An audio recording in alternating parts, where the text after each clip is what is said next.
महाभारत हिंदू का ही नहीं समस्त मानव जाति का ग्रंथ है। इससे प्रत्येक मानव को अच्छी शिक्षा और मार्ग मिल सकता है। प्रत्येक मनुष्य को इसे पढ़ना चाहिए क्योंकि महाभारत में जीवन से जुड़ा ऐसा कोई भी विषय नहीं है जिसका वर्णन ना किया गया हो और जिसमें जीवन का कोई समाधान ना हो। इस ग्रंथ में देश, धर्म, न्याय, राजनीति, समाज, योग, युद्ध, परिवार, ज्ञान, विज्ञान, अध्यात्म और तकनीकी आदि समस्त विषयों का ज्ञान वर्णन मिलता है। आज की इस पोस्ट में हम महाभारत का ऐसा प्रसंग के बारे बताएंगे जिससे आज का मानव बहुत कुछ सीख सकता है। बात उस समय की है जब पांचों पांडवों को वनवास हो गया था। वनवास जाने से पहले पांडवों ने भगवान श्री कृष्ण से पूछा, हे श्री कृष्ण, अभी यह द्वापर युग का अंत काल चल रहा है, आप हमें बताएं कि आने वाली कलयुग की चलिए गति क्या और कैसी होगी।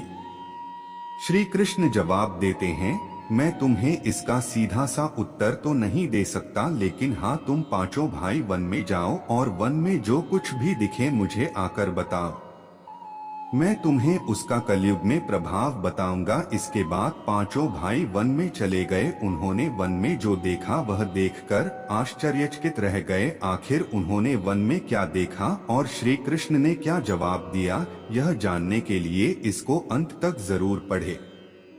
श्री कृष्ण के कहे अनुसार पांचों भाई अलग अलग दिशाओं में वन की ओर निकले। युधिष्ठिर भ्रमण पर थे। उन्होंने एक जगह पर देखा कि एक हाथी के दो सूंड थे। यह देखकर युधिष्ठिर के आश्चर्य का ठिकाना नहीं रहा।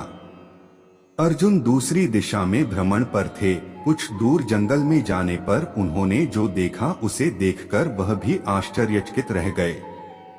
वहां पर देखा कि कोई पक्षी है जिसके पंखों के ऊपर वेदों की रचनाएं की हुई है और वह पक्षी मुर्दे का मांस खा रहा है। यह दृश्य देख अर्जुन कुछ समझ नहीं पाए। दोनों भाइयों की तरह भीम भी भ्रमण पर थे। उन्होंने जो देखा वह भी आश्चर्यचकित रह गए। उन्होंने देखा कि गाय ने एक बछड़े को जन्म दिया, लेकिन जन्म के बाद में गाय बछड़े को इतना चाट रही है कि उसका बछड़ा लहूलुहान हो गया है। सहदेव भी भ्रमण पर थे तो उन्होंने चौथा आश्चर्य देखा। उन्होंने देखा कि 6 से 7 कुएं हैं जिसमें पानी है और बीच का एक कुआं खाली है। बीच का कुआं काफी गहरा होते हुए फिर भी पानी नहीं है। घोर आश्चर्य हुआ, ऐसे कैसे हो सकता है। नकुल भी भ्रमण पर थे और उन्होंने एक आश्चर्यजनक घटना देख। एक पहाड़ के ऊपर से एक बड़ी सी चट्टान लुढ़कते हुए नीचे आ रही है। वे कितने ही वृक्षों से टकराकर उनको नीचे गिराते हुए वे आगे बढ़ जाती है। विशालकाय वृक्ष भी उस रोक ना सकें। इसके अलावा यह चट्टान कितनी ही अन्य चट्टानों के साथ टकराई, फिर भी वह उसे रोक नहीं सके। अंत में वह एक अत्यंत छोटे पौधे का स्पर्श होते ही स्थिर हो गई। इसके बाद पांचों भाई एकत्रित हुए और शाम को भगवान श्री कृष्ण को अपने अनुभव सुनाए। सबसे पहले युधिष्ठिर ने कहा, मैंने तो पहली बार 2 सूंड वाला हाथी देखा। यह मेरे लिए तो बहुत ही आश्चर्यजनक था। भगवान श्री कृष्ण कहते हैं, धर्मराज, अब तुम कलिकाल की सुनो। कलयुग में ऐसे लोगों का राज्य होगा जो दोनों ओर से शोषण करेंगे, बोलेंगे कुछ और करेंगे कुछ और, मन में कुछ और होगा और कर्म कुछ और। ऐसे ही लोगों का कलयुग में राज होगा। तुम कलयुग आने से पहले तक राज्य कर लो। युधिष्ठिर के बाद अर्जुन ने कहा, मैंने जो देखा है वह तो कहीं ज्यादा आश्चर्यजनक था। मैंने देखा कि एक पक्षी के पंखों पर वेदों की रचनाएं लिखी हुई है, पर वह पक्षी मुर्दे का मांस खा रहा है।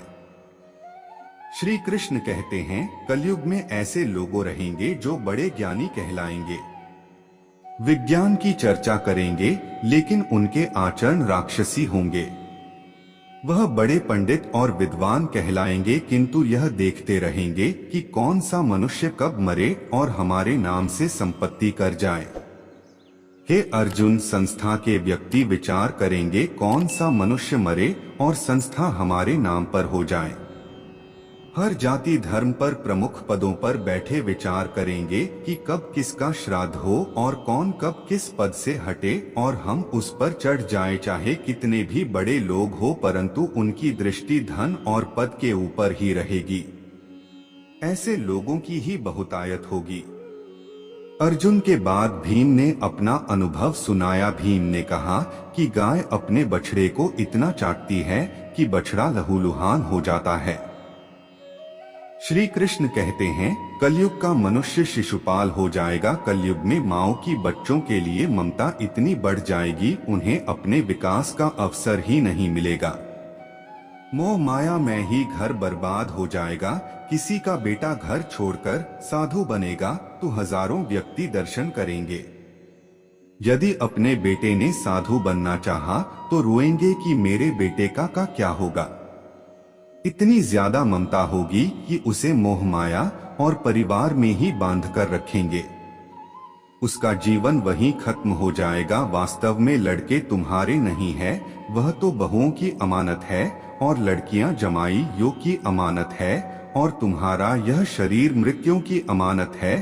तुम्हारी आत्मा परमात्मा की अमानत है। इसलिए तुम्हारा अपने शाश्वत संबंध को जानना आवश्यक है। भीम के बाद सहदेव ने पूछा, हे श्री कृष्ण, मैंने जो देखा, मैंने यह देखा कि 5-7 बड़े कुओं के बीच एक गहरा कुआं बिल्कुल खाली है, जबकि ऐसा संभव कैसे हो सकता है।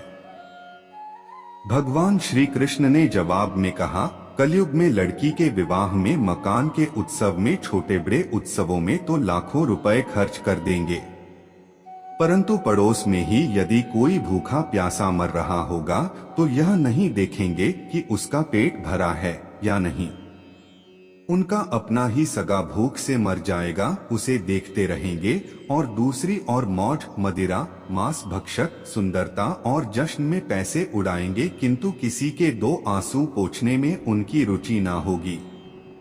कहने का तात्पर्य यह है कि कलयुग में अन्न के भंडार होंगे, लेकिन लोग भूख से मरेंगे। सामने बंगले में ऐशो आराम चल रहे होंगे, लेकिन पास की झोपड़ी में आदमी भूख से मर जाएगा। एक ही जगह पर असमानता अपने चरम पर होगी।